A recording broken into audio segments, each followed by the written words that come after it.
opening remarks to this media briefing.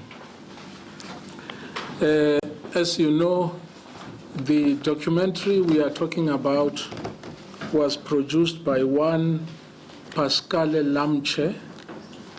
It seeks to memorialize the legacy of the late comrade Winnie Madikizela-Mandela. As you can well imagine, I had to field many questions from many people in South African society and beyond, who wanted me to explain things arising out of the documentary. If you look at the 5 chilling revelations from the documentary, the document which talks to this, they are numbered, they are listed and numbered, these revelations. The relevant revelation for our discussion this morning is revelation number 5.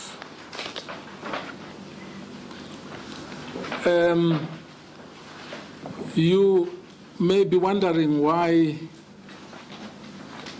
I kept quiet, or we kept quiet for this long. I know that Commissioner Fivers, who's my co-accused in this matter, did an interview at the request of eNCA, responding to some of these revelations. I chose to observe the period of mourning for Comrade Nomzamo, because I thought it will be wrong for me to be tempted to stampede her legacy, which, by the way, is our shared legacy.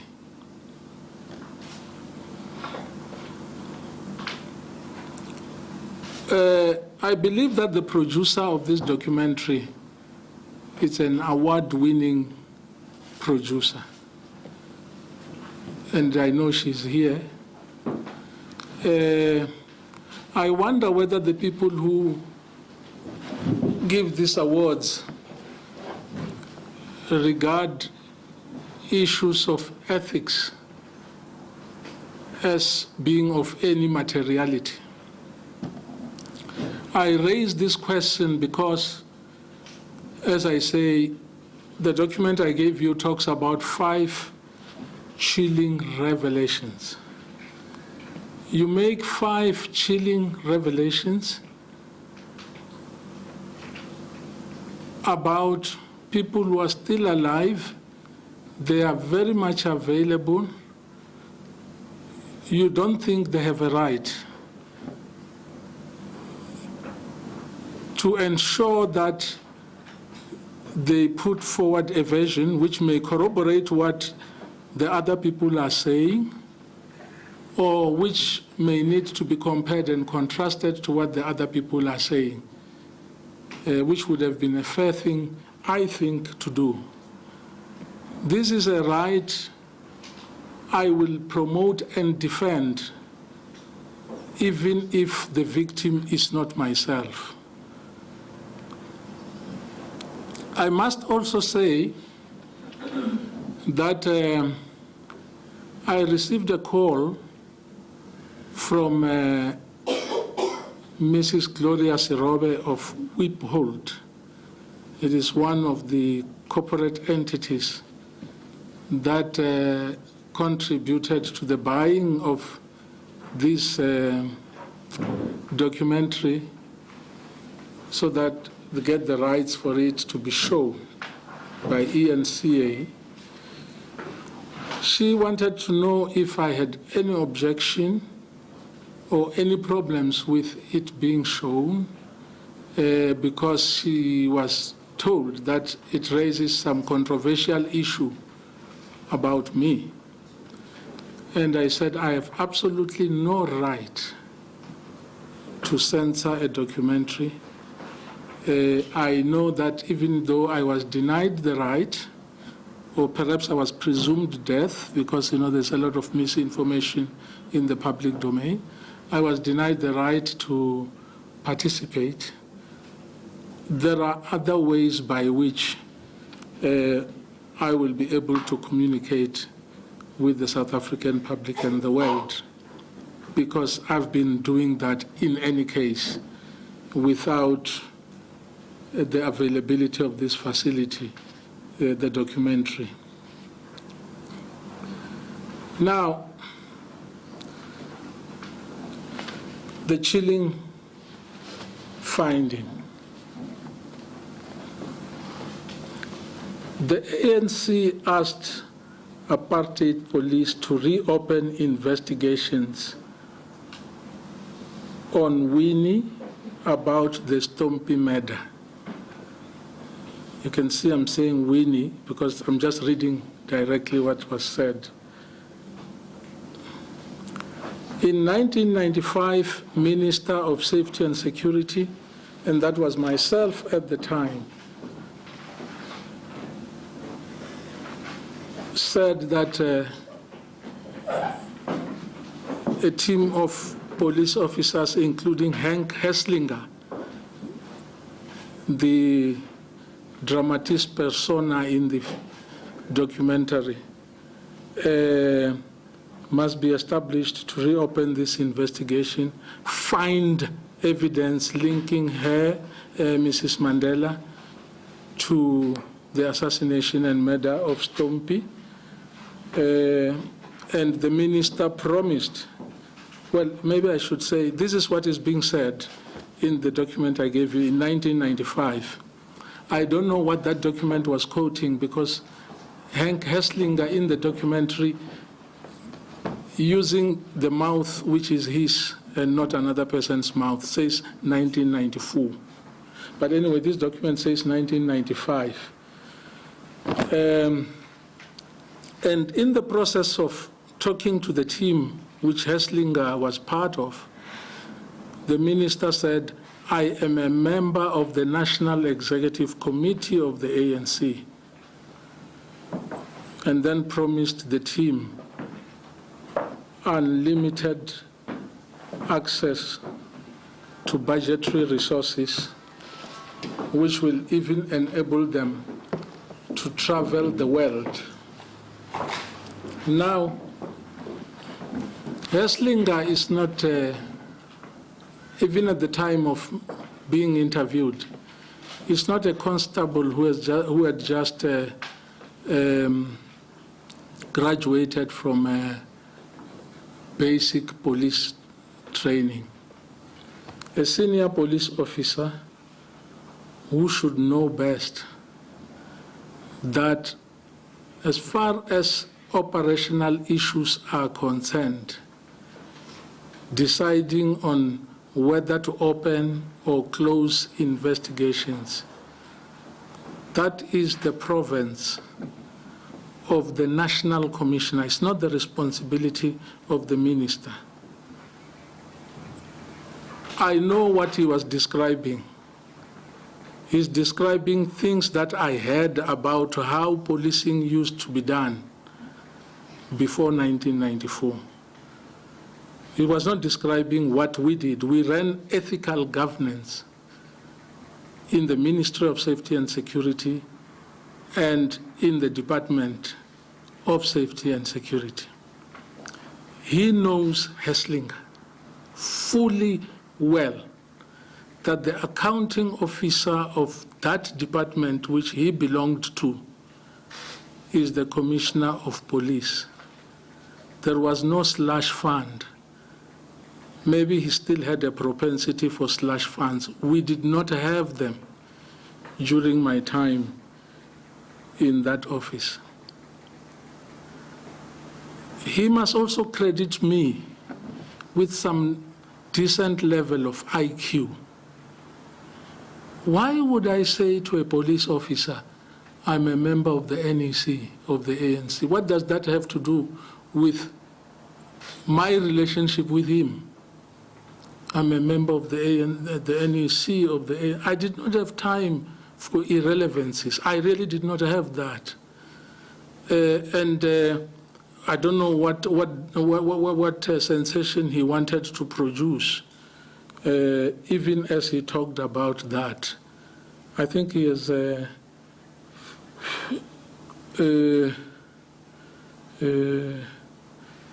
very dismal estimation of my intelligence to even suggest that I said that. But I will still say a few things about Hessling as we proceed in our briefing.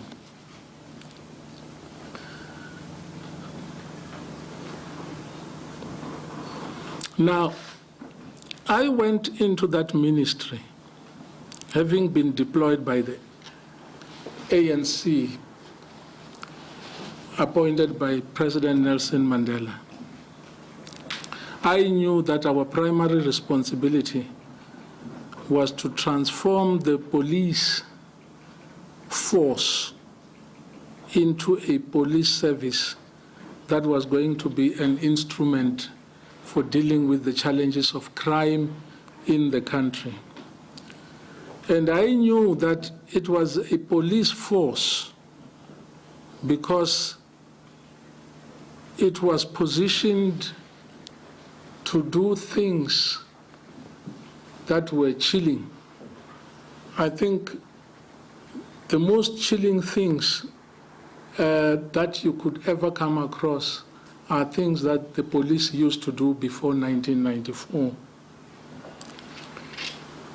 They had a counter-insurgency campaign that went by the name of Stratcom, which was premised on the drive to create a climate of opinion which would foment divisions within the liberation movement.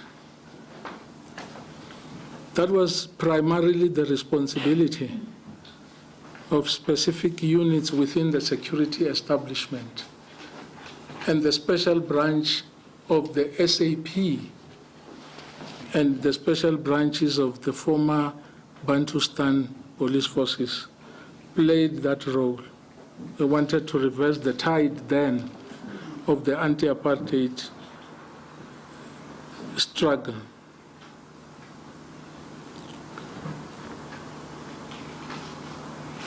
We knew that we had a responsibility to demilitarize the police and take the police out of politics, because politics is not their business.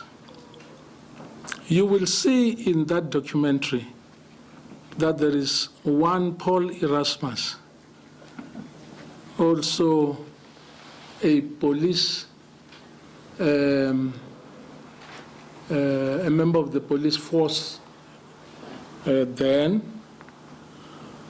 who was talking apparently authoritatively about Stratcom operations. And he was talking about what he knows. And he does talk about the existence of radicals and non-radicals in the ANC. Now you will understand why we wanted to take them out of politics, because they did not even know politics. He talks about a division that did not exist in the ANC, because people joined the ANC on the realization that there was something radically wrong in South African society, and you needed a radical solution to the problems which drove these people into the ANC. So you couldn't be a member of the ANC and not be radical. This false division was created by Stratcom in order to create conditions for the liberation movement and generally society to be divided so that we could fight amongst ourselves and in the process get weakened. But he talks about that. I must tell you that we knew that this Stratcom business, counterintelligence, counter-insurgency campaign, was not just a peculiarity of the special branch in South Africa. This is what some of their soulmates did in places like Latin America, the military dictatorships there, in the former British colonies, in places like Haiti and so on. So they did that because they wanted to preserve the system of apartheid, which was fundamentally undemocratic.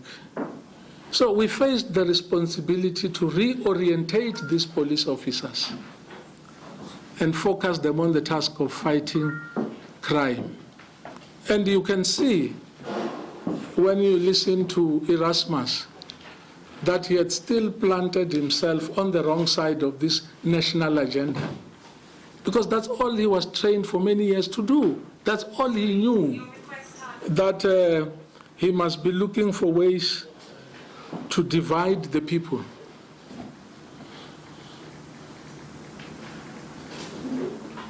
Now,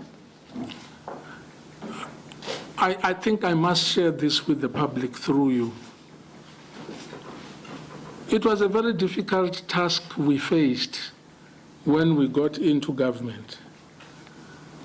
And I'll illustrate this, because by virtue of where I was sitting in that dispensation, I received delegations of people who were operatives in these Stratcom operations, especially the ones who were peeling away from Flag Plus, which was the seat, one of the seats of Stratcom,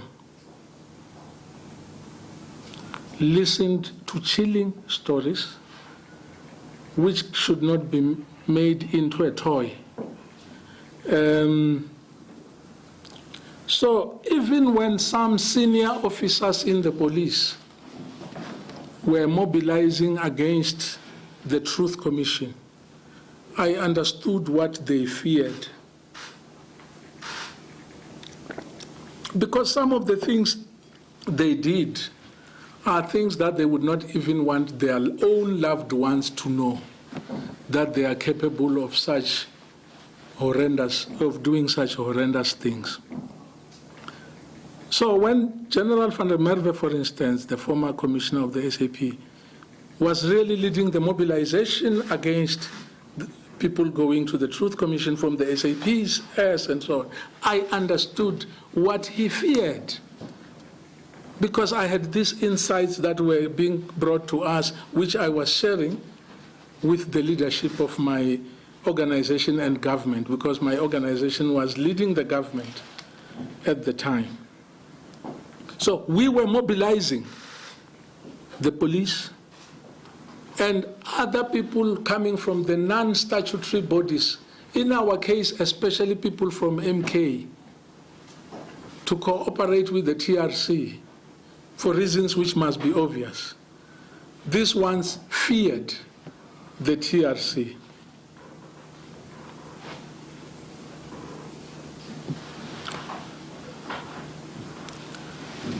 You know that the leadership of the ANC went to the Truth Commission. It's the leadership that was in government at the same time, went to the Truth Commission and made a collective submission to the TRC in which we owned up to the armed actions that were carried out by members of the ANC. We explained the policy context in which those armed actions were being undertaken. We also explained the context in which members on the ground carried out actions that were in conflict with policy. instances, for instance, where civilians died. I don't go into detail about that, but we can talk about it if you so wish. I'm saying we went into detail about that. And then we said, when subsequent to this, individual leaders and members of the ANC come to make their own presentations about specific issues, specific to them, please, you must look at their submissions in the context of our presentation. You will have seen that, indeed, individual leaders and members went to the Truth Commission. I will give you two examples. Comrade Nomzamo Winnie Mandela went to the Truth Commission. She had a conviction of kidnapping. You needed amnesty for that. I went to the Truth Commission. I also had a conviction of kidnapping, kidnapped a policeman before 1994. Before 1994, kidnapped a policeman. I needed amnesty. Comrade Winnie and myself are not the only two leaders who went to the Truth Commission. There are others who did.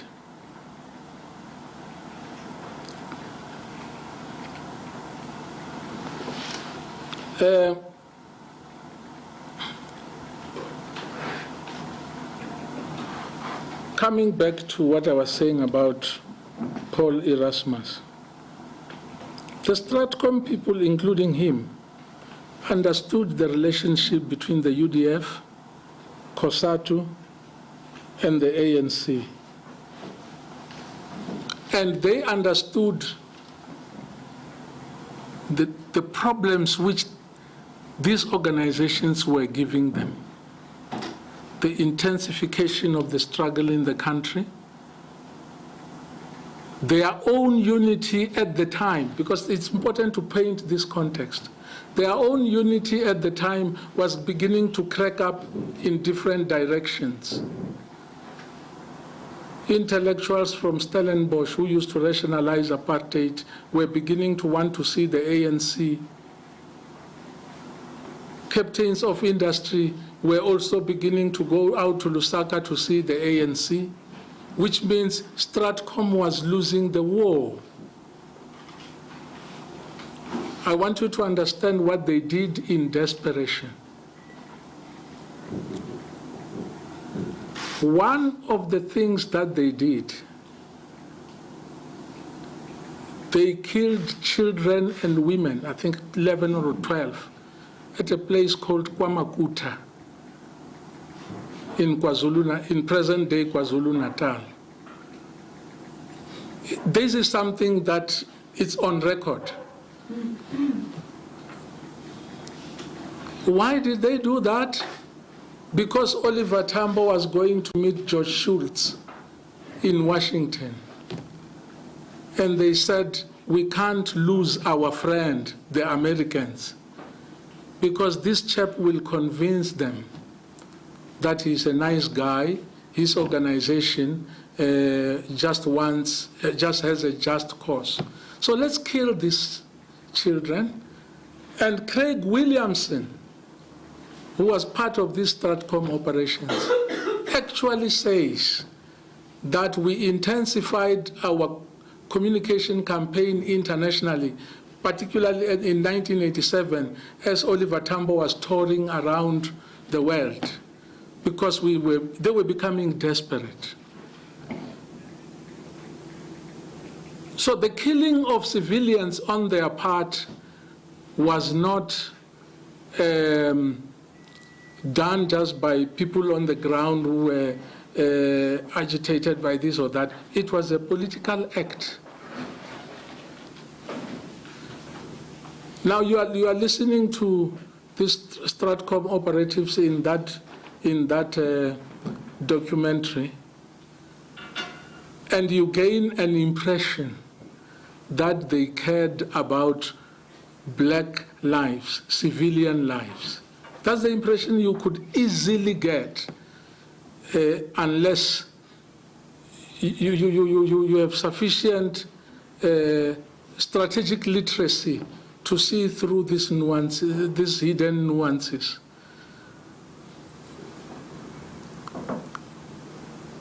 In 1981, a lawyer who was a member of the ANC, served a number of years on Robben Island, Griffith Mxenge,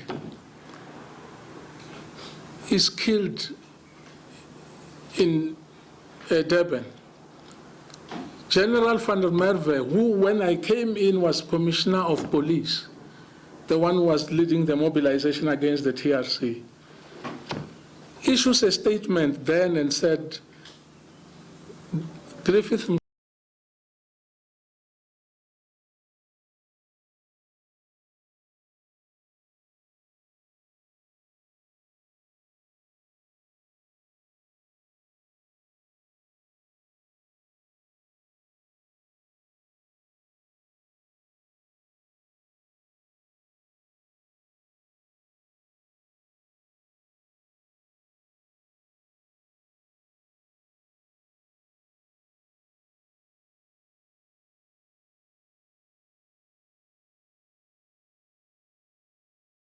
motion in the ANC, because Griffith Mxenge was a very popular member of the ANC. So we must be divided and fight amongst ourselves if we buy the van der Merwe narrative. Why does this documentary feel that it is enough to have Macpherson, Erasmus, and Hesslinger telling the people of South Africa the story of the life and times of Winnie Madikizela-Mandela?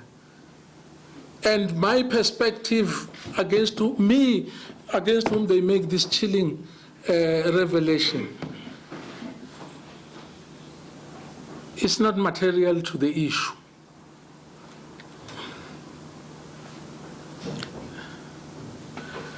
Now, I must also say this. Whether it happened deliberately or inadvertently,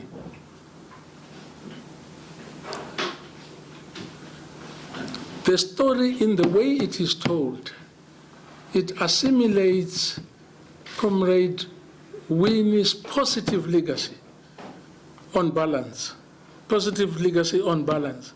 It assimilates that legacy into the Stratcom narrative. You might as well just ask the chief of Stratcom operations to write a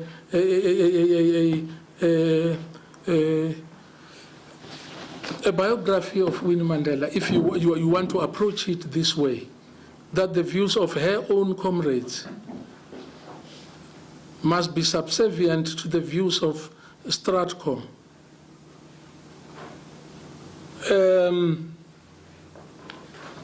An award-winning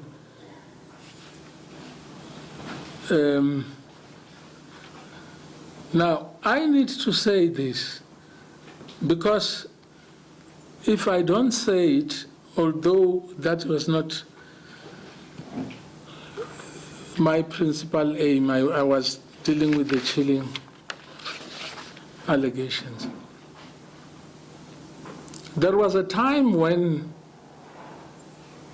in the mass democratic movement, we got worried about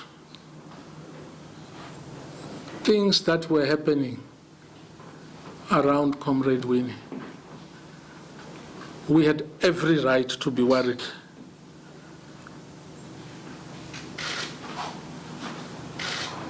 Things that were being done by the Mandela United Football Club in the name of Comrade Winnie, and by extension in the name of the liberation movement which Nelson Mandela and Winnie, Comrade Winnie, were some of which they were some of the leaders. I'm saying the mass democratic movement, and if people did not know this, of course we didn't admit this to the police. The UDF, which was a coalition of more than 400 organizations, COSATU and so on, were led by people, many people who were leaders in the ANC or members of the ANC. So that forming those organizations was actually part of an ANC task. We were worried. And we counseled Comrade Winnie against keeping that outfit called the Mandela Football Club. She had her own views about the club. Our own political antenna said there must be people in that outfit who are agents provocateurs. We did not have evidence. So out of frustration, having made many, many attempts, we said, no, we can't take responsibility for this thing that we are saying. It must go. Comrade Winnie is of a different view. The decision to distance the mass democratic movement from her came from there. Now you see in those old images, Comrade Murphy Murube sitting there, making the announcement. He was flanked by Achi Gumede, the president of the UDF, a long-standing member, a member of long-standing of the ANC, whose father was once president of the ANC in 1927, Josiah Gumede. On the other flank, you had Elijah Bahai, a member of the ANC Youth League, who joined it before the ANC was banned. Murphy Murube went to Robben Island as a student leader and so on, but before he got his main sentence, he was sentenced, I think 6 months to 6 months or so, for refusing to testify against Joe Gabi and other comrades. These were ANC comrades. Joe Gabi was subsequently assassinated in Zimbabwe where he was chief representative of the ANC by these characters that are giving an authoritative ode on Comrade Winnie in the documentary. Now, I'm saying by association, of course, because they were part of that milieu. I'm not saying they did it individually, they were part of that milieu. Now, there should be no confusion as to what was the MDM, what was the ANC. So we meet with the leadership in Lusaka. Incidentally, it was Murphy and myself, Comrade Murphy, who met with the leadership in Lusaka. And we're discussing this thing. And I need to disabuse people of this notion that there were instructions, orders, and so on. That was the internal leadership of the ANC sitting down with the externally based leadership of the ANC, exchanging views. Okay, comrades, you say you are distancing yourself, the MDM, from Comrade Winnie. Don't you think that you are denying yourselves the possibility to allow her to benefit from the collective insights that come from the rest of you? What must be her point of reference from now on? Are you not underestimating the weight in these problems? The weight of the role of the other side? Now, there are people who say, well, who are they? The ones who were outside. They actually even think that they were responsible for our decision to distance the MDM. Why did they take this decision from that distance where they were just analyzing and reading books and so on. We took that decision, and they said, no, we are going to make a public statement persuading you to be patient with Comrade Winnie. You must find a way of getting her to continue to work with you. But they had the benefit of things that only they could have the benefit of.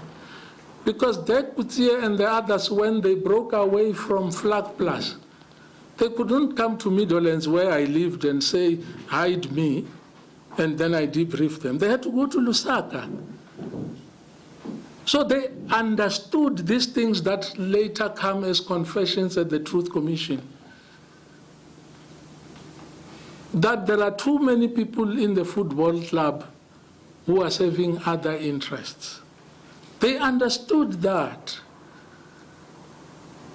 It's not something that we needed then to come and talk about from FNB Stadium. I'm saying they had the benefit of this. Hence, they came at this discussion differently. The relationship between the leadership outside and the leadership in the MDM was such that as the struggle was intensifying, the quality of the decisions they took outside improved because of their interaction with us, but also the quality of our own decisions improved for the same reason. That's how we worked. Now I'm going to tell you a secret, which must remain a secret between us. The comrades had said, reach out, continue to reach out to Comrade Winnie.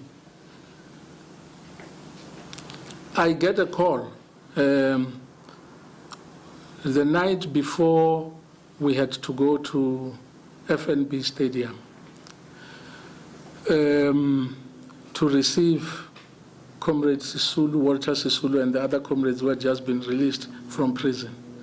I get a call from Europe where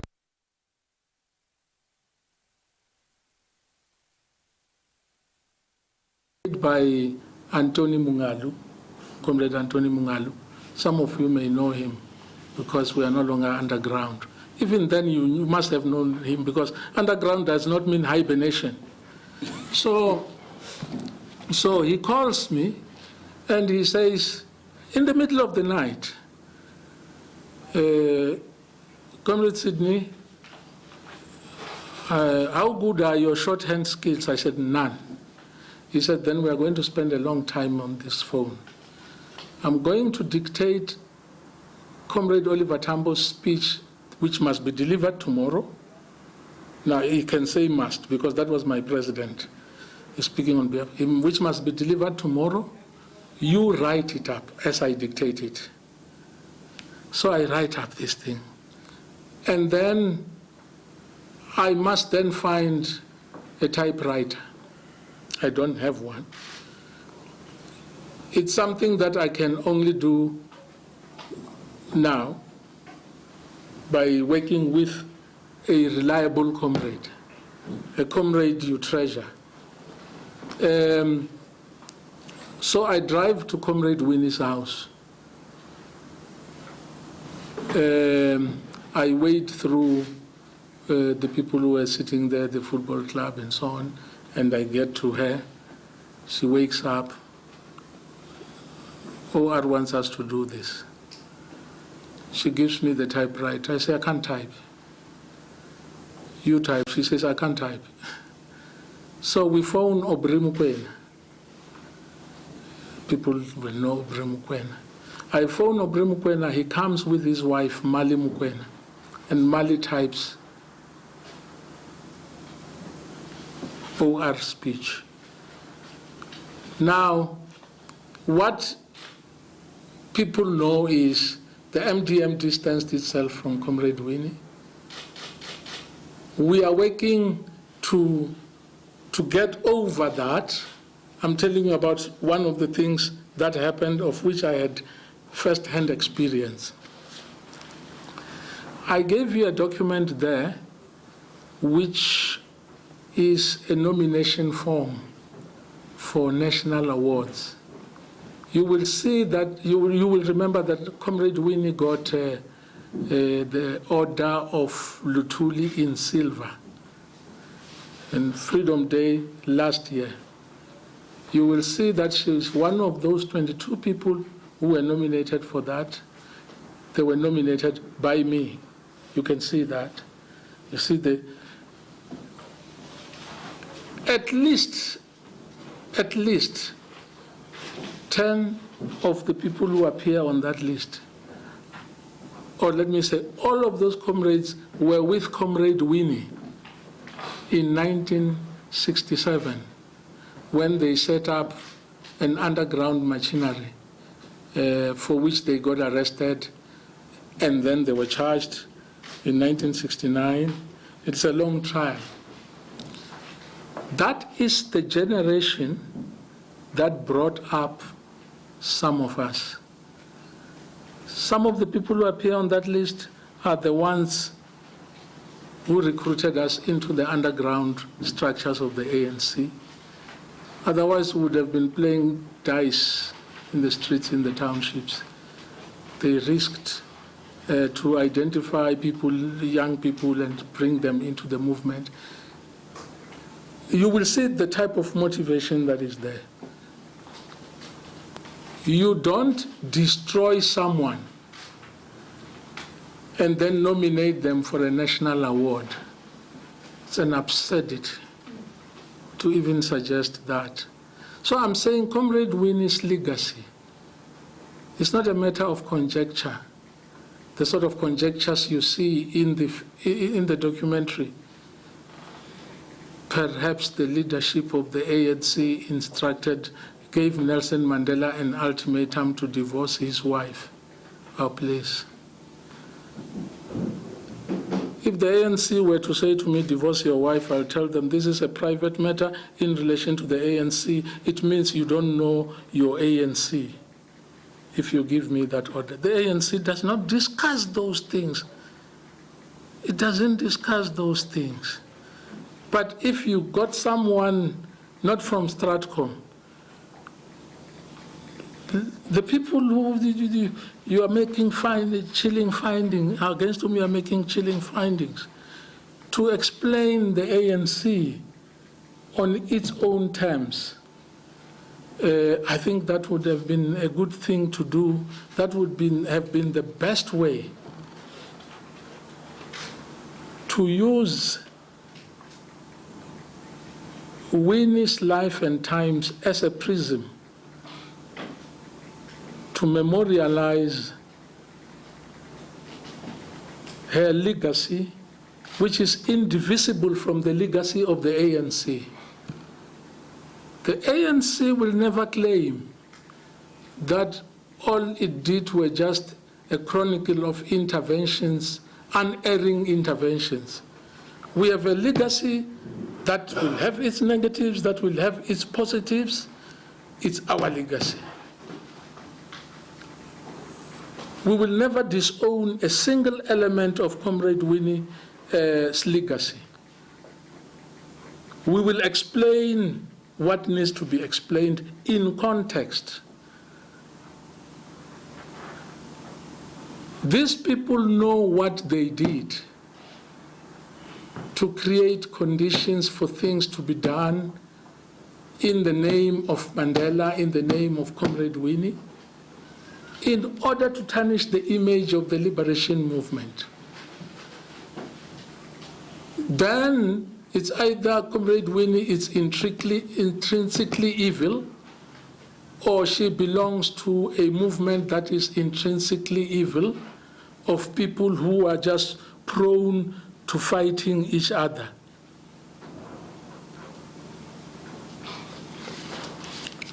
Yesterday I received a call from Julius Malema, the commander-in-chief of the EFF. And he gave me very welcome advice, which I must acknowledge publicly. I really welcome it. He says to me, my leader, and I say my CIC, because I believe that's his title. I believe you are going to a media briefing. That was after this notice was issued. Please handle this briefing in a way that helps us to stop fighting over this issue. So I say, well, Julius, you are giving this advice to somebody who is receptive to this. Because I don't even know why, in the first place, people were fighting over this matter. Because I've heard people saying, why is 5us only saying this for now, after Comrade Winnie has passed on, that she was found to be innocent after an investigation, which he does say he opened the investigation at the request of Tony Leon, the leader then of the Democratic Party, which later became the DA. So they say, why is he only talking now? But 5us said in the interview, I went to the Truth Commission and said this, to the Truth Commission in 1997. Why is it difficult to understand that he has said this? Where are our listening skills? He said this in 1997. And he also said he opened this thing at the request of Tony Leon. I don't know if Tony Leon has whispered a denial, but I know that he has not denied that. He can't deny that because he went to Vartes asking 5us to open the investigation. But then there are others whose concern is of a different kind. They say, but why did Comrade Sydney Man allow the apartheid police to investigate Mama? So there must be a law for the ANC and a law for non-ANC. You can't, in all seriousness, be asking that there are people who must not be investigated. Sidney Mufamadi, when he was Minister of Safety and Security, if somebody went to the commissioner and made allegations, the commissioner would be dismissed for not having investigated those allegations. He would be dismissed for not having carried out that investigation. So I say to Julius, but you know, maybe we are blaming you wrongly. Those of you who think that this matter is a matter for football, you fight and so on about it. My generation and the generation before me, we are not discharging the responsibility to these younger, public-spirited people across the board, whether it's EFF, DA, ANC, PAC, at least to share vital information and knowledge with you, because that will also help. And I say to Julius, of course, Julius is younger than my firstborn,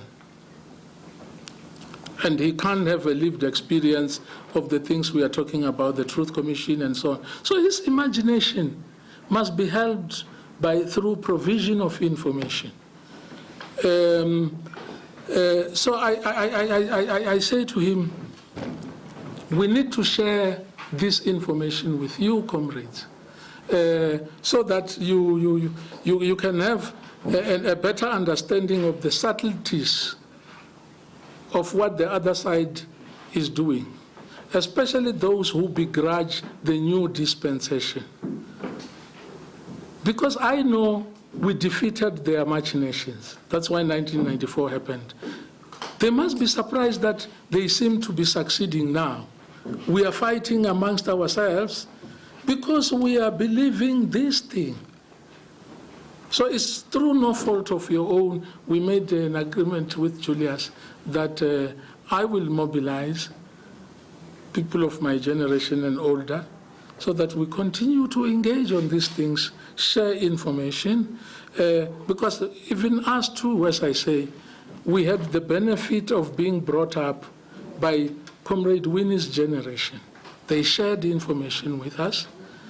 At the age of 23, these comrades made me a general secretary, the youngest general secretary at the time of a trade union.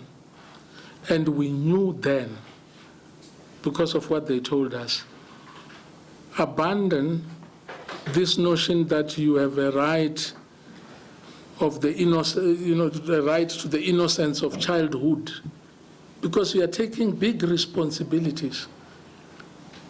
You could set the country on fire, and with it, the ANC and many other important gains that were made in 1994 could perish, fighting over nothing.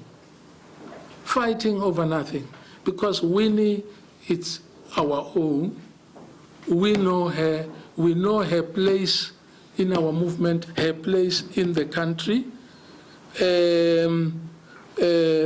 If there are people who are more authoritative about who Winnie is, it's us. So I'm saying, Comrade Winnie's generation taught us politics. They taught us, they gave us listening skills. That's why we don't we don't miss out the important message that people convey to us. Like, I went to the Truth Commission, that's 5 of us, in 1997, and told the Truth Commission that there was no evidence linking Winnie to the murder of Stompie. Now, Hank Hesslinger. When George Fivers went to the Truth Commission, and he said, I appointed a team of 3 detectives to investigate this. He named them. One of the 3 was Hank Hesslinger. And the Truth Commissioner said, why did you appoint Hank Hesslinger? Because there are controversies around this person. I'm talking about the Truth Commissioners, not me. And 5 of us said, no, I appointed him knowing about these controversies. The thing is, he was in the Soweto murder and robbery squad when these things happened. He was in the investigation team then, but I appointed him with 2 other investigators who are seasoned investigators. I know they can't be bamboozled by anyone, but I needed to have in the team someone who will recognize the landmarks, because it's research work. They recognize the landmarks and be able to ensure that you don't just go all over the show. Because I had just opened a narrow element of the investigation, which is whether Mrs. Mandela is linked by evidence to the murder and assault of Stompie. And the Truth Commission accepted that explanation. Now, what are these controversies? Again, you will recall that in the run-up to 1994, when we were negotiating in the context of CODESA, even before CODESA, the single biggest obstacle to the transition that we faced was politically motivated violence. We needed to find ways of stopping that violence so that all of us can have greater confidence in the negotiation process, but also to save lives. So a judge was identified who was different from the many judges that you had during apartheid, who had a sensitivity to human rights.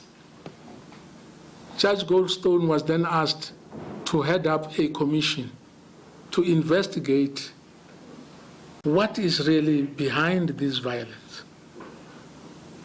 So Judge Goldstone, in the same way as he was handpicked, he handpicked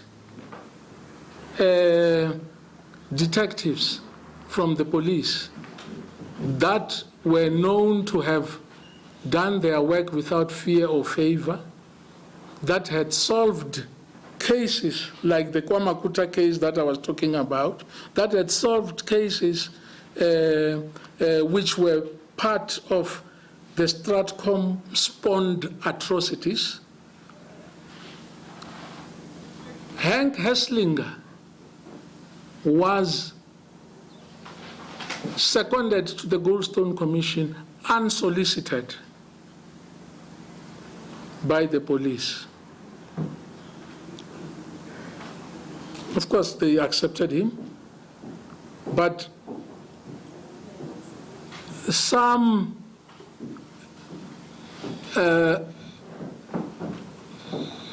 credibility issues arose, as a result of which the commission said, well, you gave us this man unsolicited, thank you very much, you can have him back. You can talk to Goldstone, he's still alive. I'm sure, because I want to accept the bona fides of the producer of the documentary, I'm sure they did not know this part, because they would have known that maybe 5 of us would have given them a more reliable account than to anchor a chilling finding on a person whose place in history is the one that I've just outlined. And as I say, because it's not information we thought could be shared in the way I'm now being forced to share it. Except that if people were watchful, they would have said, what are the truth commissioners saying? You know what I mean? What are the truth commissioners saying about Hank Hesslinger? So I still maintain that those of us who fought for the liberation of this country alongside Comrade Winnie are the authorities on what happened and why it happened. We could have helped, we could have helped the cause of truth. We could have served the cause of truth, not by suppressing the others. Give them the right to lie, if that is the right they want to enjoy. But we could have helped by also putting a perspective that is intended to ensure that people know the truth, because it is this truth which will safeguard the gains that were made by our people in the long struggle that they were waging. Because, you know, these generations I'm talking about, they are going. Please feed them the truth, because if you don't feed, I'm talking about the younger generation, feed them the truth, because if you don't feed them the truth, they will destroy their own country. They will tear each other apart. Why should we do Stratcom's job? Thank you. Okay, so we have time. We're going to take a couple of questions, a couple of rounds of questions. I'll take 3 at a time so that we can be able to address them more in detail and more meaningful. Audrey Tanega and Cindy. Okay, I will Okay, we are Kaya. Okay. So let's start with Audrey from BBC. Okay, Audrey. Audrey Brown. Thanks very much. I want to ask 5 short questions, really. 5? And the reason why you'll see when you hear the questions. Okay. No, I'm not. In the interest of establishing clarity, trying to extrapolate from what you say now. So I want to ask first, are you saying that Stratcom operations were still going on in the police in 1995 and that your investigation, as outlined by Henk Hesslinger, was ordered using your name in order to sow divisions? That's the first one. So did you know that that investigation was happening at the time? And did you know that this Stratcom ops was still going on? Was the first time you heard of the ops against Mrs. Mandela in the documentary, when you saw the documentary? I'm not sure if you did see the documentary or not, but was that the first time you actually heard of it? And then, did you ever meet Paul Erasmus or any of the people that made these allegations?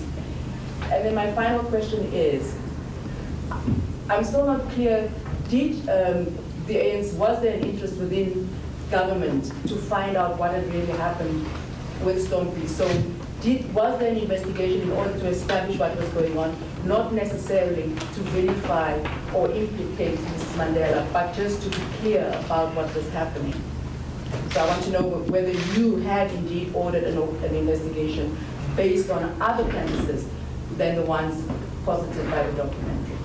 The questions are so many that I thought I will take a group of questions. So let's have a democratic consensus. How are we going to do this? Do I answer these questions, and the rest of you will be so disciplined that not that she's not disciplined. She was working without the consensus there. Now that's right. That's right. The rest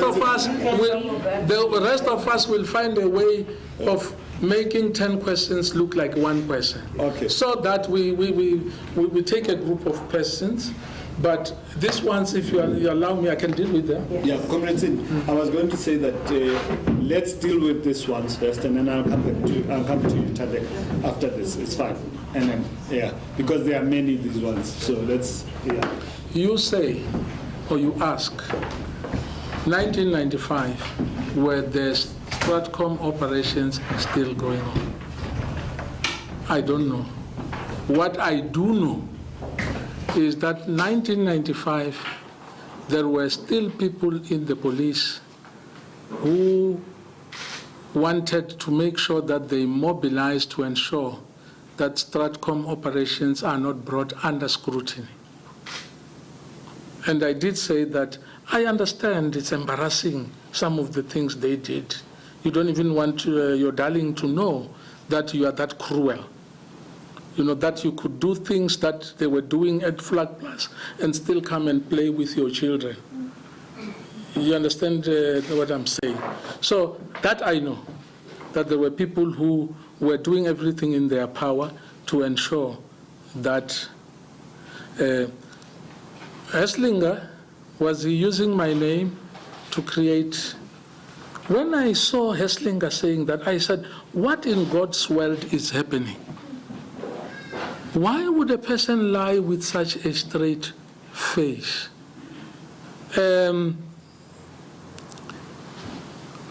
Because of the reasons that I gave you. The minister does not appoint investigation units.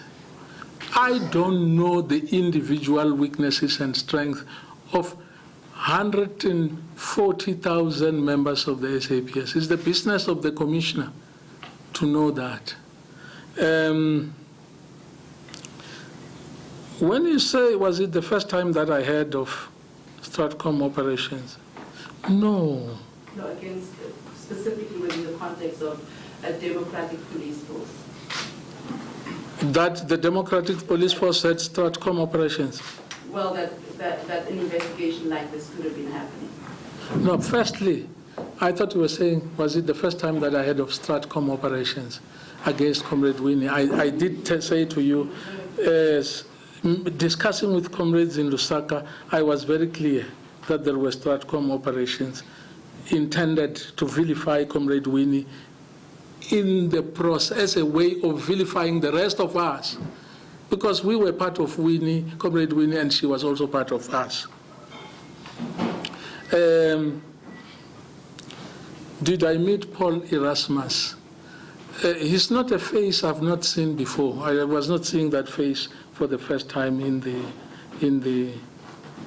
what do you call it, this? In the documentary. Yeah, but frankly speaking, I don't remember sitting down with Paul Erasmus and having tea. I don't remember. I'm not saying it didn't happen.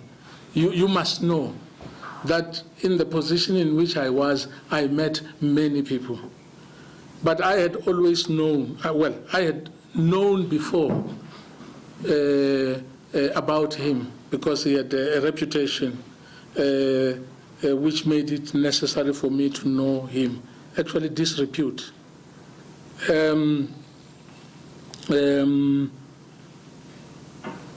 Was there an investigation? Let me say this again. There was a police investigation against or on Comrade Winnie before we came into government. You remember she was charged. Huh? I'm talking about. Yeah, I know that. There was that investigation. Then, when we came into government, Tony Leon comes to see the commissioner. It's this thing we keep going back to. And caused the commissioner to reopen the investigation. People say, Comrade Sidney can't say he did not know. And I never said I did not know. Because Commissioner Fivers cannot do an investigation of that kind without telling his minister. It's not an investigation about a tree that fell and killed a cat. It's an investigation focusing on a public representative, Member of Parliament, Winnie Mandela, who was part of this movement that brought about change in the country and so on. So if there was an investigation, for instance, which did happen on Magnus Malan, I knew about it. And I knew that Magnus Malan was going to be arrested, because it is something that I must explain politically when it happens, right? So I knew that there is an investigation on Comrade Winnie. I knew that he has picked his, investigation team. I never sought to say, don't pick up so-and-so, don't pick up so-and-so, because he's the one who must account for the decisions he takes. So I knew about it. What people conveniently forget, because they think that it was intended to vilify her, is to forget that he went to the Truth Commission and said no evidence.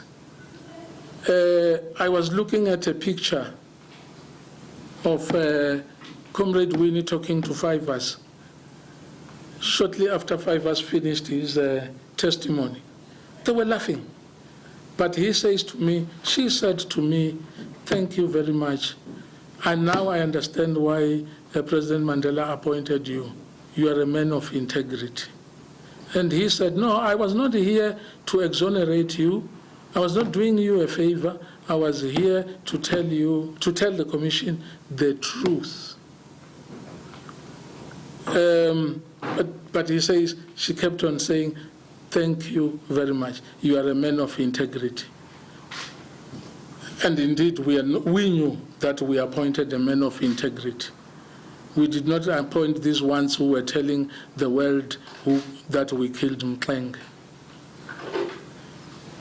Thank you. Tandega. Dr. Mufamadi, my name is Tandega Kubule.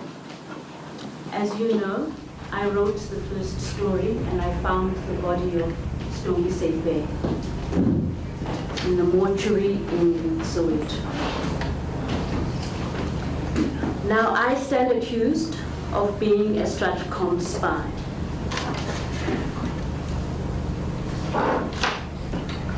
And for the sake of history, let me say, I will never reveal the sources on that story, but not a single one of them was a police source.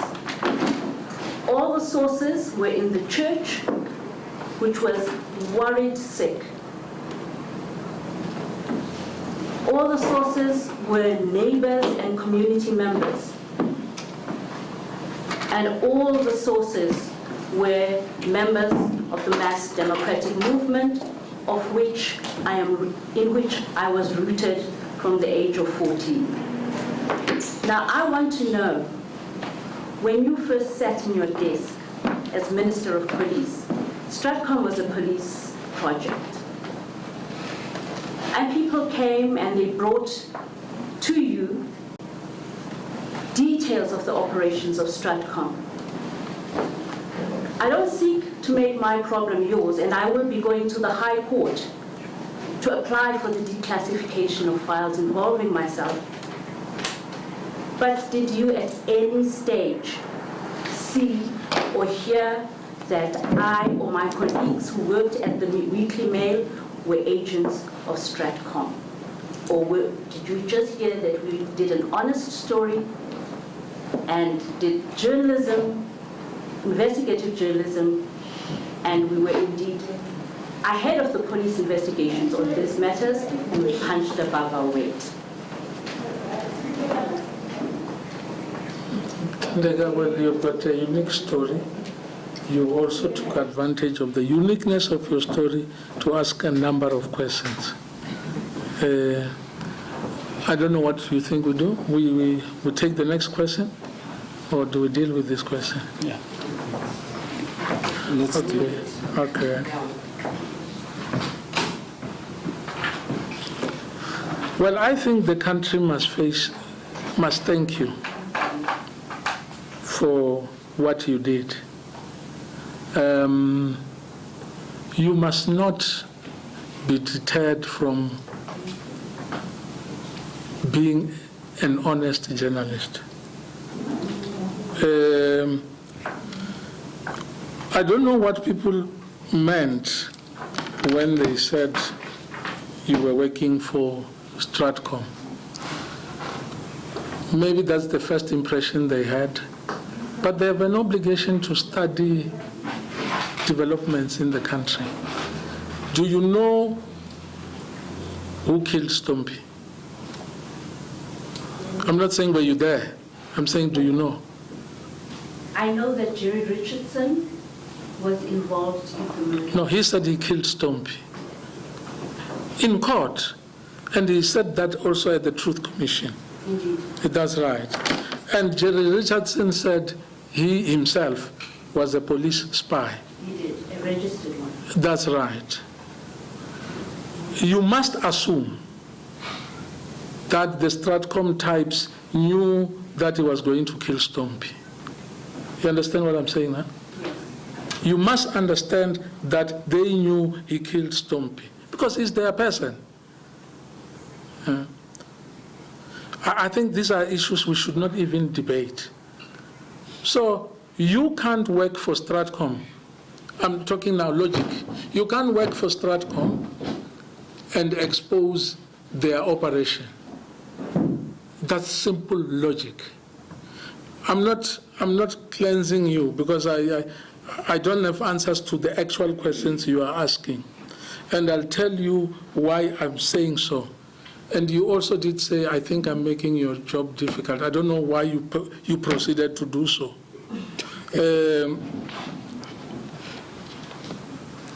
There is nobody who came to me from the police and said, here are the Stratcom files. And you should know, having been a journalist during that period we are talking about of the transition, that the files were taken away, presumably by people who owned those files. Some were destroyed, others were kept by individuals. I hope you understand.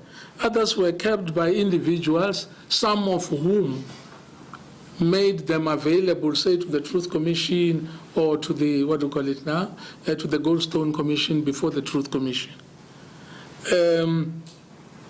Nobody came to me and said, we've got a box full of files from Stratcom. Now, you were at the Weekly Mail. Anton Haber, who was editor of the Weekly Mail, wrote to me when I was Minister for Safety and Security. And he said, Dear Minister, I'm exercising my right in terms of the information, access to information. Access to information. Yeah. Why do I forget a law that I was party to passing? I know what it says, I just forgot the title. He said, I'm exercising my right in terms of this law. Can you please ask the police who report to you to give me access to such file as they may have kept about me or on me. So I pass it on to Van der Merwe. That was before we appointed Fivers. Well, yes. So I pass it on to Van der Merwe. Now, he must bring the response to me so that I transmit it to Anton Haber. So I look at this file. It says name, Anton Haber, address, is white male. He's Jewish, no? He's Jewish. Yeah, because I thought maybe I'm forgetting. Jewish, white Jewish male, editor of Mail and Guardian. That's all it said. He gave it to me. That's the file they kept on Anton Haber. So I transmit it to Anton Haber.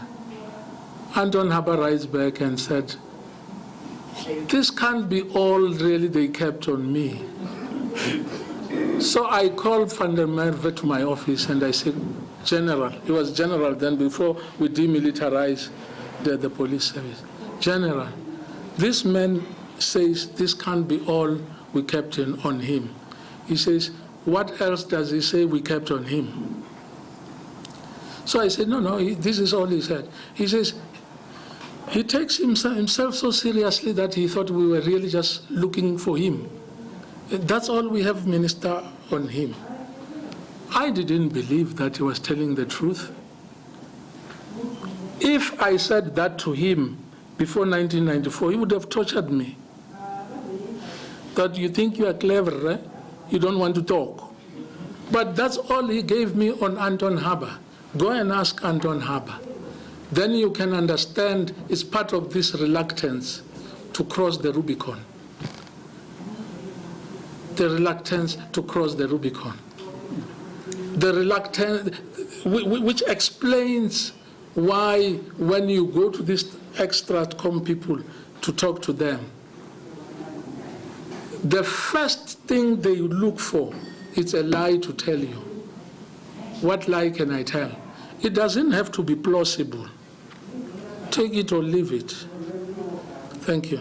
I'm disappointed because I was just hoping that for the first time in my life, I would know who my handler was. For the first time in my life, I would know myself in that I would know my code name. Well, I'll have to go to court to find that out. Thank you very much. But I hope you're not blaming me because I'm a victim. Like you, I'm a victim. But the real point I'm making is that if you had written to me at the time, maybe we would have found a file even if it was empty. Now you're asking me at the wrong time. You know what I... Can I take more questions, just in the interest of time? Simmons. Yes. Two quick questions. What I want to know is, was there no communication to you before the documentary was aired at any point? Because I don't think it was taken now and aired now. Was there no communication in terms of a letter or whatever to you in order to get your side of the story? Secondly, since you're saying that you're taking the creation of the documentary in good faith, as you said, bona fide, do you feel as though it was just an oversight, or do you feel that it was created particularly to give Stratcom's point of view of the documentary? And thirdly, all of those questions can be answered in one. What do you want moving forward with this particular documentary? What would you like going forward for this documentary? Do you feel like there should be an apology? Do you feel that it should continue to be aired? Because as much as it might not be aired any further, or you could still access it on other platforms, what should happen on this documentary? Okay.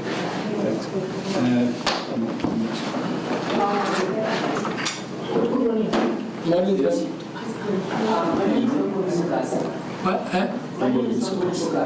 How fun no more this one. I'm a journalist. I just want to ask you this question, which has been troubling me in the interim between the passing of Mangombe. The what? In the interim between the passing of Mangombe and the funeral. But our society has become very polarized by this one version or that version.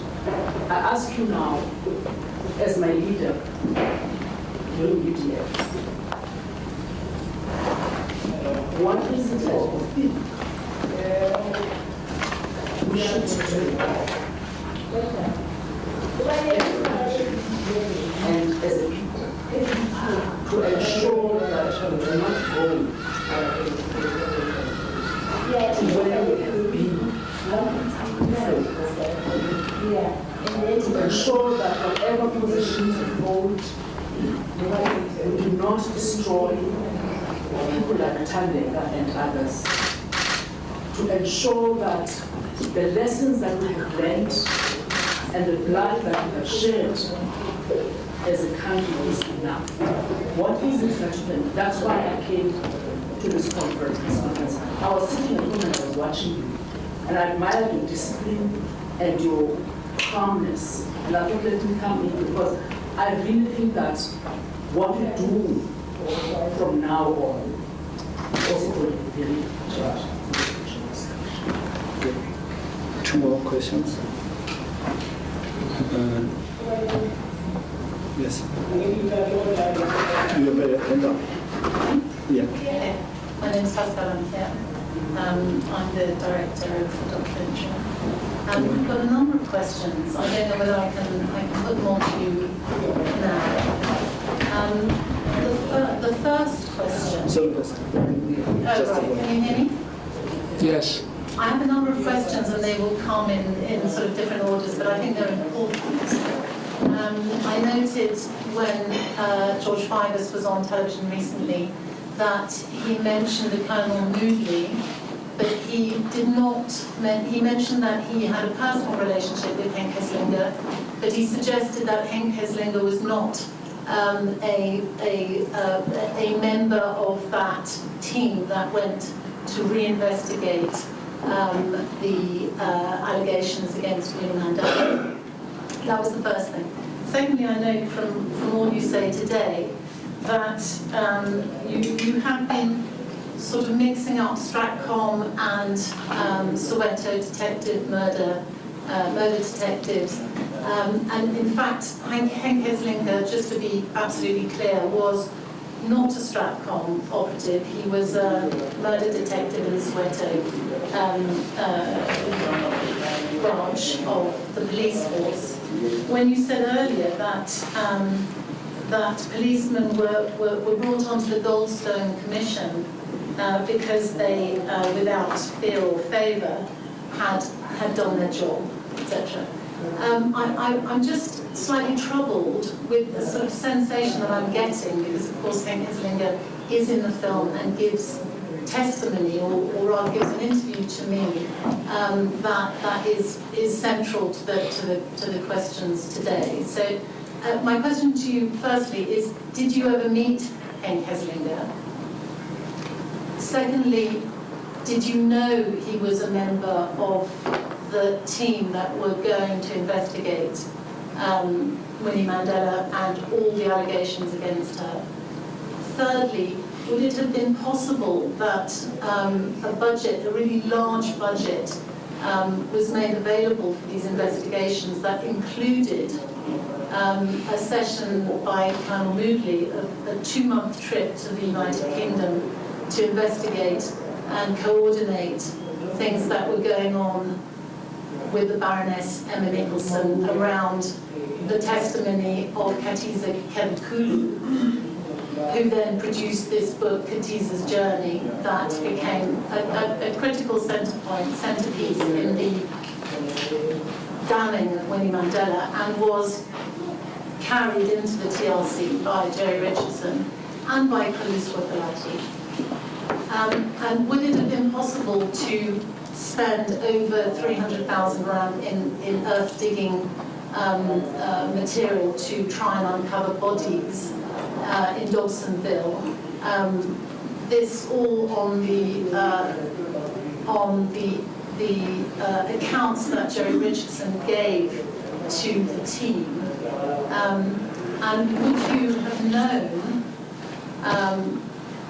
that Jerry Richardson, who was at that time in jail, of course, serving in a maximum security jail, serving a life prison sentence for the murder of Stompie Seipei, that would you have known that when the investigating team who went in to speak with him found out that he had been promised a sum of 10,000 rand for the information that he gave, that resulted in a sort of a sting operation in which 3 senior MK cadres were gunned down in Jerry Richardson's house.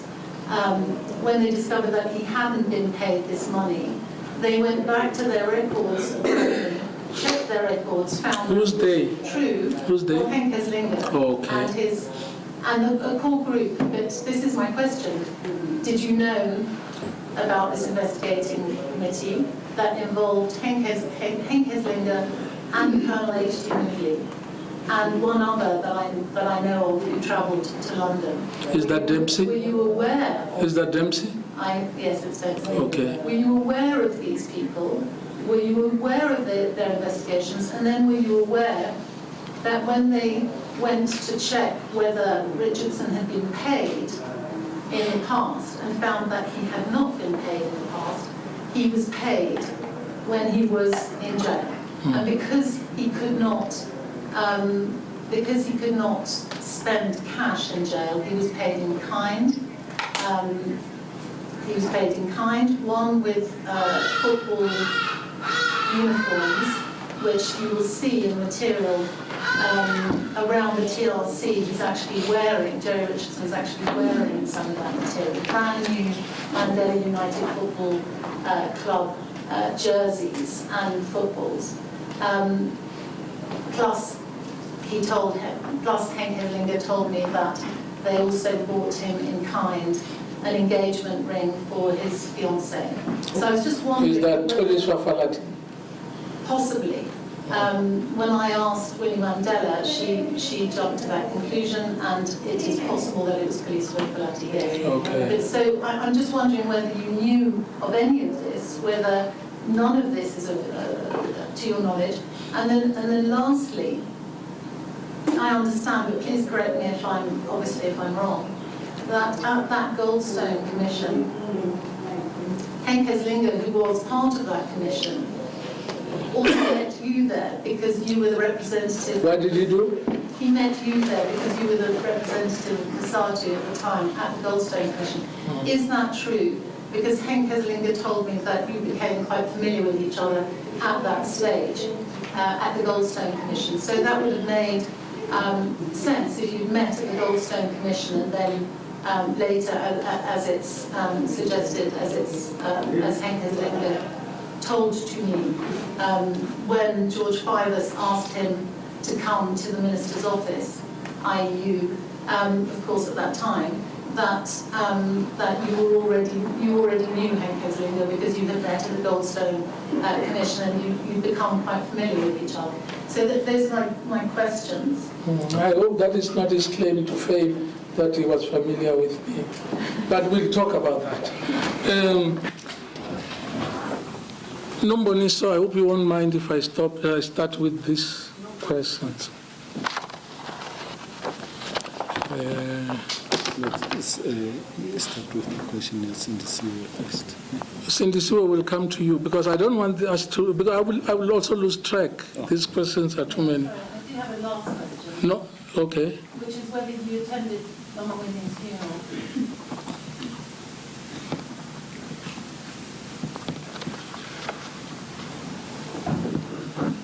Is that meant for the second edition?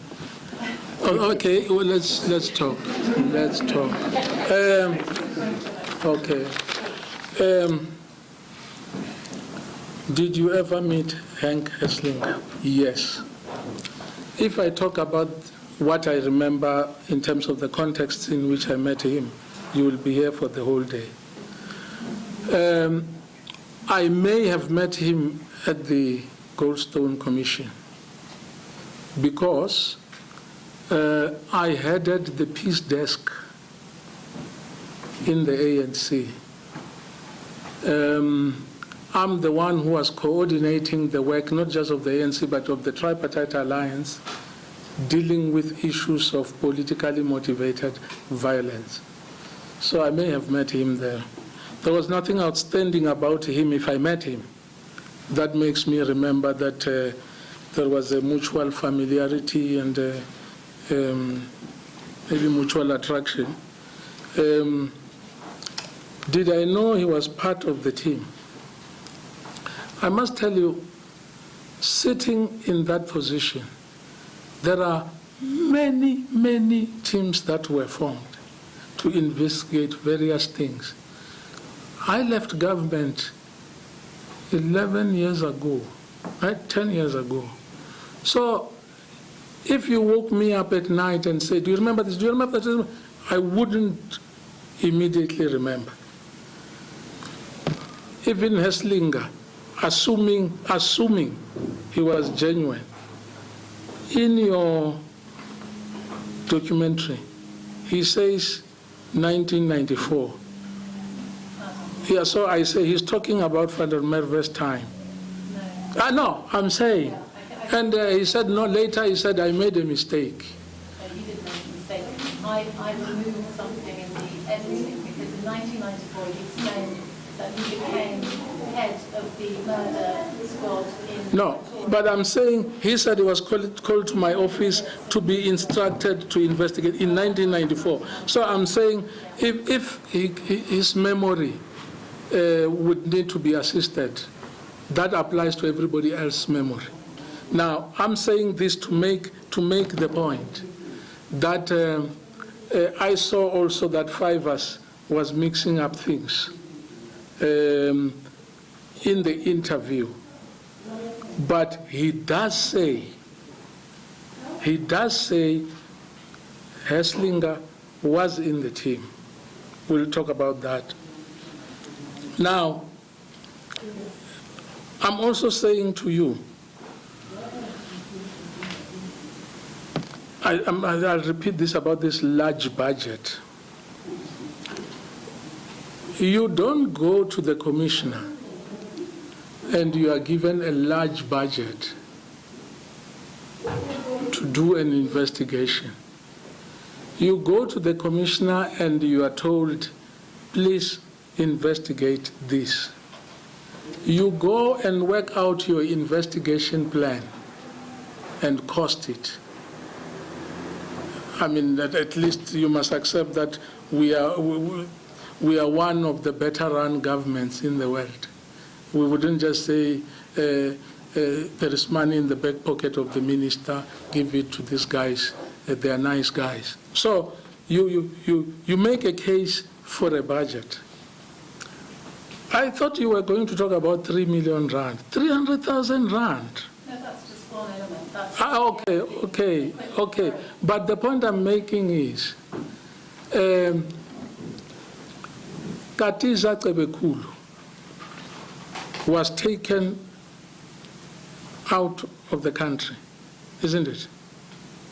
Someone has to travel, because Katiza Cebekulu was one of these Mandela Football Club people. Someone has to travel to England to go and do an investigation. They also travel to Tanzania. Yeah, sure. Yeah. I would not know that they alighted at this station and said, these are details I would not know. But if they travel, I sign the authorization to say they are traveling to London, they are traveling to Tanzania. They don't come and give me the detailed report. They give it to the Attorney General, who must decide whether to prosecute or not to prosecute. So please, the details I would not know. I know that which a minister must know. Trying to uncover bodies in Dobsonville. Sure, I don't know where people were pointing them to.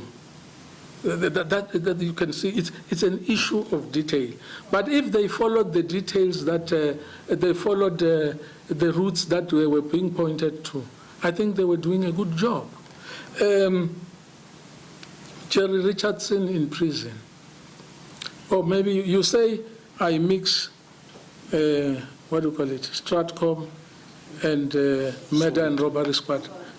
If I gave that impression, it's unfortunate. I don't. I know that Hank Hesslinger was in the murder and robbery squad, right? But I'm not naive to think that the murder and robbery squad, when it is investigating things around Winnie, Stratcom will not be interested. Because there are things which implicate Stratcom, because they infiltrated the team. Now, the people who wanted to ensure that there is no truth commission, which would bring Stratcom operations under scrutiny, would also want to make sure that if they can, they control Hesslinger's findings. They don't lead. You get the point I'm making? It's simple logic. I'm saying they can't be uninterested, the Stratcom people, in what Hesslinger was doing. And if I appeared to be conflating the two, I was making the point that there can't be lack of interest in what Hesslinger was doing. Now,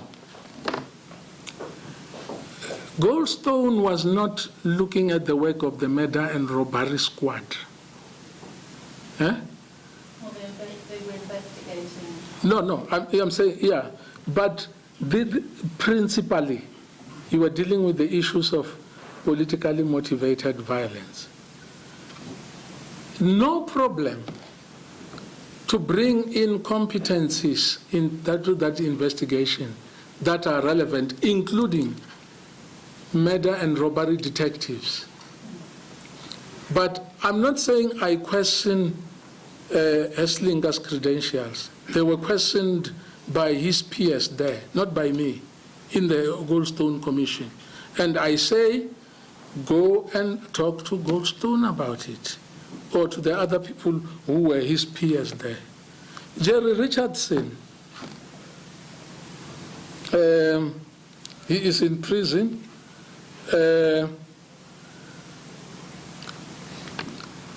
And this is the problem that the Stratcom people had.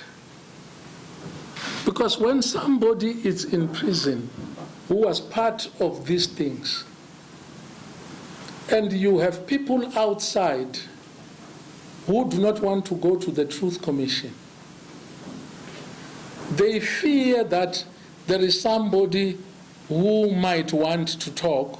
He's sitting in prison. Do you get what I'm saying? Because there is a precedent. Joe Mamasela, when he was in prison, for completely unrelated issues. And he was about to go to the gallows. He started spilling the beans, implicating people who were outside. So Jerry in prison, it's a threat to the Stratcom people because they cannot reach him and say, don't go and say the following to the Truth Commission. So if people who were reinvestigating these issues went to Jerry Richardson, they were right. It's a likely source of the information they are looking for. So Jerry Richardson says, I know where the bodies are, but I won't tell you because the police owe me 10,000 rand. Now, really, let's just discuss as people. Would you say, we don't give you 10,000 rand, you can sit with your information? I think that would have been irresponsible.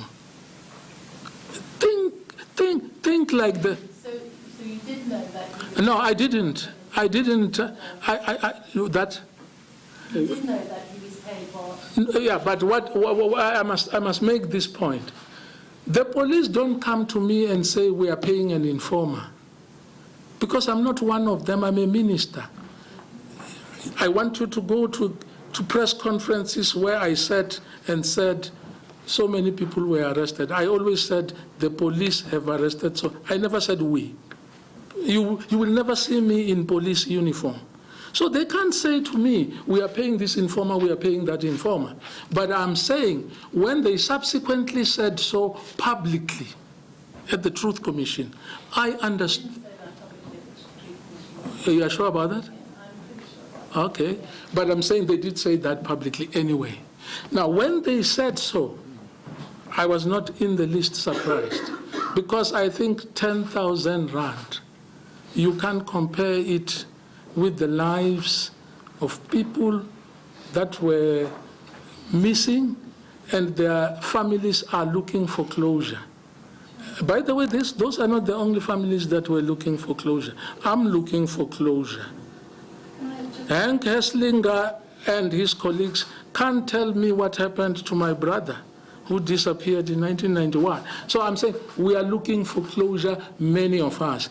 And if the police cannot afford to pay 10,000 rand to someone who can give them that information, please, they must come to me, I'll give it to them. So this immense investigation into all the allegations against Winnie Madikizela was undertaken in preparation for the Truth and Reconciliation Commission? No. So it happened just in... Just in what? Why are you taking? It's a question. I'm asking you because it's not as if something has not been said. Why are we taking Tony Leon out of the equation? I am saying these investigations took place at the behest of Tony Leon. I'm talking about the ones we know, right? Yeah, they took place at the behest of Tony Leon. Whatever was found was taken to the Attorney General. R12 from the Attorney General said, on the basis of this, I can't, prosecute. That's the Attorney General. That's the competent authority on this matter. Fivers was going to the Truth Commission because what the Truth Commission does, it says, Tandi Gubule is appearing before us. What is it that any state organ might have on this matter, which we must have in case she comes here and claim to be making all the disclosures, so that we may give her amnesty? And we have got things in the possession of a State Department, which she doesn't talk about. We must be able to ask her about that. So even me, when I went to the Truth Commission, the police information on the case which led to my conviction was at the Truth Commission. If I had said some things that made them feel that maybe they must ask the police to come and corroborate or whatever, they would have called them. I'm saying... I don't want to make... Okay, allow her to... I do think that, I mean, I haven't quite read this, but I do think that there's an entire thing which seems to be sort of demonising and discrediting the documentary. So I feel that I do have a right to... No, you have a right. And one of the questions that hasn't yet been answered is whether you met Encaslinga when you were a minister. Yeah. No, sure. I was saying to you. Yeah. But firstly, let me deal with the word of demonizing.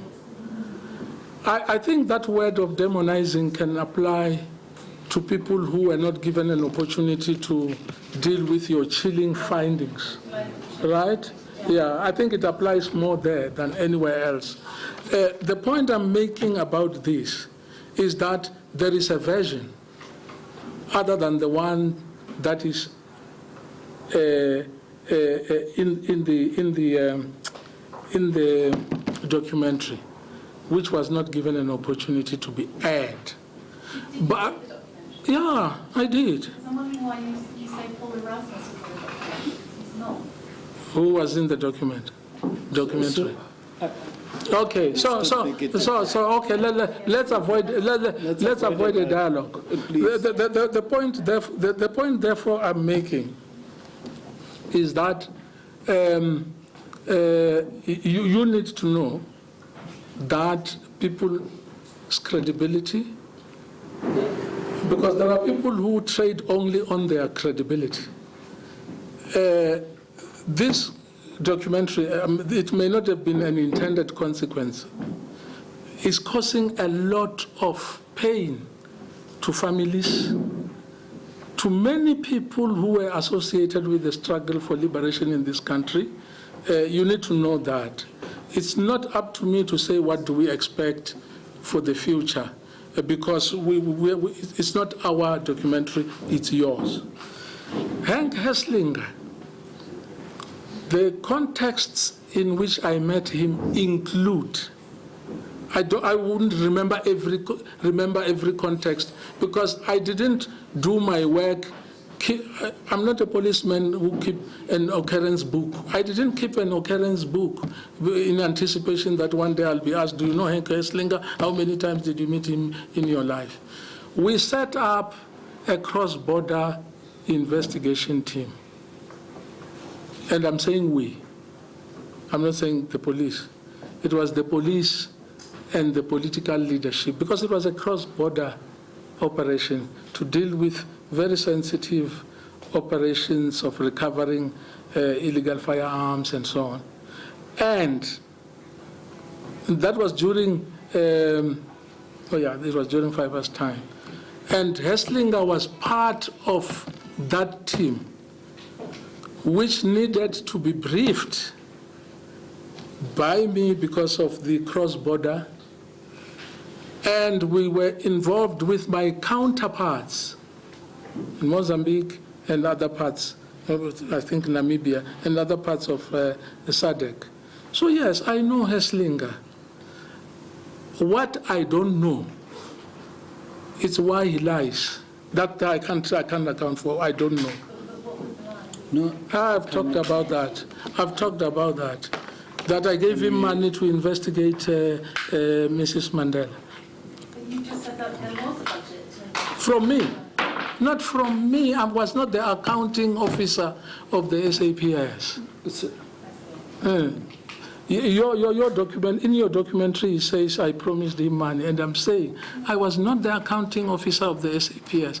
People who know how government works will understand the absurdity of his claim. But let's avoid the dialogue. let's go to... Nomboniso. No, Cindy Siwe first. Oh, I think okay. we should end with numbers. Oh, okay. Cindy Siwe. Cindy, do you want to repeat your questions? Yeah. Following the to and fro that is just taking place, what must happen going forward? Were you consulted before the documentary took place or was aired? Oh, yeah. Was there like a request at any point for your side of the story? Secondly, what should happen now? Should there be should the documentary not be aired any further? I know that the time frames have left, but should it be stopped from airing any further? And just your recourse on that. Well, let me say this. I have no indication that somebody wanted me to appear on the documentary. This is true. I apologize. Yes. No, I'm not asking. I can't use a briefing. I cannot use a media briefing to ask for an apology. I'm saying. Can you answer? Oh, Cindy C. I'm sorry, Cindy C. I'm saying I have no indication that somebody thought I'm important enough to be asked to give my version on the documentary. That I don't have. What should happen going forward, I don't know, because I don't work in the field of making documentaries. What I do know, and as I said, assuming because that we all may even err in good faith. What I'm saying is, I hope that all of us are drawing the correct lessons out of this experience. The correct lessons that when we want to commemorate a legacy that is known and revered for its opposition to injustice, we must also use just methods and observe the principles of fairness. That's how you commemorate an important person like Nomzamo Winnie Mandela. You do justice to her, you do justice to every other person, because we fought for a freedom that is indivisible. So all I'm saying is, it may not be a principle that is observed in other countries, but South Africans know that that is what we fought for. Now, Nomboniso, you did not come here in a capacity as a journalist. You came here in a capacity, I guess, as a concerned South African. What I've just said about the lessons that we must take away from this is actually the message that I wanted to use this opportunity to convey to all South Africans. Our freedom did not come cheaply. We must defend it. We must defend it. We must not be misled by people who were opposed to our freedom into thinking that we must act according to what they tell us about us. That is really the message I wanted to convey to the people of South Africa. I hope we learned. We must commemorate, as South Africans, the legacy of Winnie Mandela. We will be commemorating now.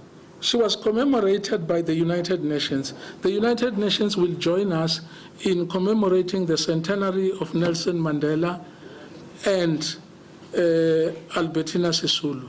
We must not forget who those people were. In this documentary, I see a Nelson Mandela that is known to that is not known to the people of South Africa. We must not forget that we have something that no other country has, and that is Nelson Mandela. I listened to many people who were suddenly beginning to forget this prized asset. You know, when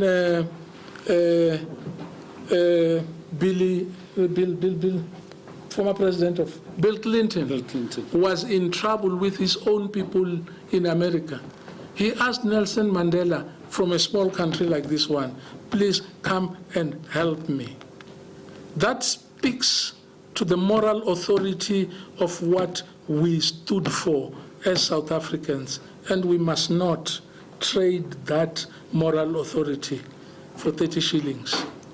That's all I wanted to tell our people. Thank you very much. Can I offer maybe one last question? Yeah, that's. Florence from eNCA. Mr. Mufamadi, I appreciate that you've said that we shouldn't let other people tell our history and so forth. But you do also, you also even write it down in the notes that you've given us, where Winnie does, in your own words, question the timing of the subpoena, essentially alluding to the fact that it was really served to destabilize her politically. What are your reactions on that? No, to her credit, she may have had questions. She's not the only one who had questions. As I was saying to you, we mobilized MK cadres to go to the Truth Commissions. They had many reservations, but she went. Do you understand the point I'm making? She went. There are people who were saying, you can't ask people from the old order and ask to go to the Truth Commission because we are drawing a moral equivalence between what we were fighting for and what these people were fighting for. They had questions, but I'm saying, notwithstanding her questions, she went to the Truth Commission. That, to me, is what is important. Okay. Thank you. Okay, thank you very much, everybody. We can talk after that for people who want one-on-one interviews after. Thank you. I have an 11:30 meeting, so if we talk, we can talk until 10 past. Okay. Mate. Oh, okay. So, thank you.